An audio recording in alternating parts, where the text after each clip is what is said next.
It was a dark and rainy day in February when I was hit with a small red pickup truck. February 15th.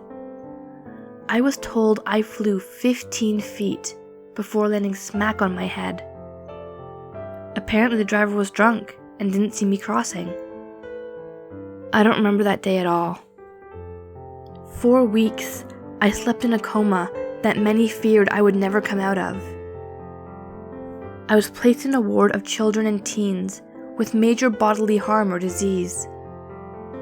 My roommate was a boy named Mason. I never did find out his last name. For the time in which I slept, he found out bits and pieces of me through my various visitors. My favorite color, what kind of music I liked, and other random things. The day I woke up, I was showered with love and attention from my family, and it took me almost an hour to realize the boy laying on the bed beside me. He flashed me a lopsided grin and quickly went back to the book he was reading.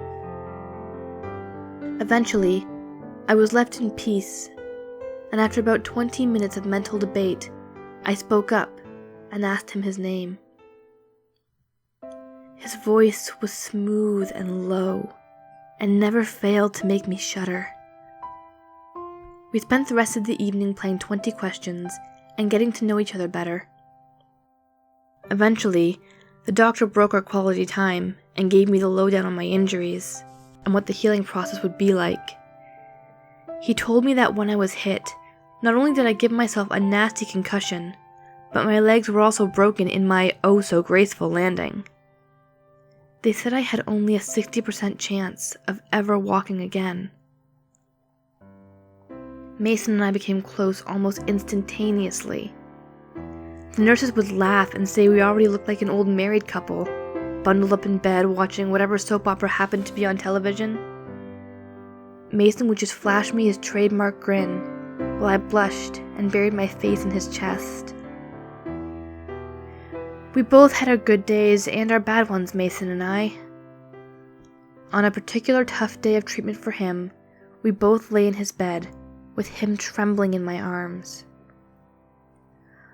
I'll never forget the feeling of his soft hiccups, or the knot at the pit of my stomach. I finally got up my courage and asked him the million-dollar question. He had Hodgkin's disease. I don't think either of us slept that night. While my legs were transitioned from casts to braces, Mason's chemotherapy began. However, without fail, even when I'd come back frustrated or in tears from a difficult session of therapy, he'd be there to comfort me with soothing words and reruns of I Love Lucy. Over the weeks, the chemo began to take its toll. His brown curls thinned into almost nothing. Dark circles took permanent residence under his eyes, and his skin turned as pale as snow. As my legs grew stronger, the day I would be released no longer seemed like something to look forward to. The day we decided to shave his hair was the day I broke down. I told him I'd do anything, give blood, bone marrow, anything to make him better faster. But he just shot me that smile that instantly made me melt and wiped my tears away. 60%.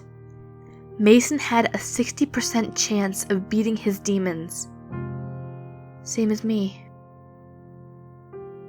On May 12th, I was officially released from room 104. I would walk with a limp most likely for the rest of my life. Every other day, I would visit Mason. Each time I would leave, we would take a picture together. Over the months, I could compare our first picture with our most recent one and see how much he was deteriorating. It was heartbreaking. August 17th was the first time I lost him. Overnight, a high fever had broken out and his heart stopped for 4.5 minutes. Those were the worst minutes of my life.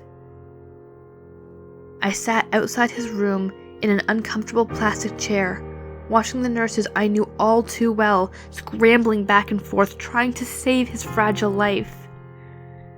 After that, I vowed to never let him leave me alone again. I guess the odds weren't in his favor. By Thanksgiving, he was practically a skeleton, but I didn't care. He confided in me that night, accepting the fact that his time was almost up, and that he'd wait for me on the other side.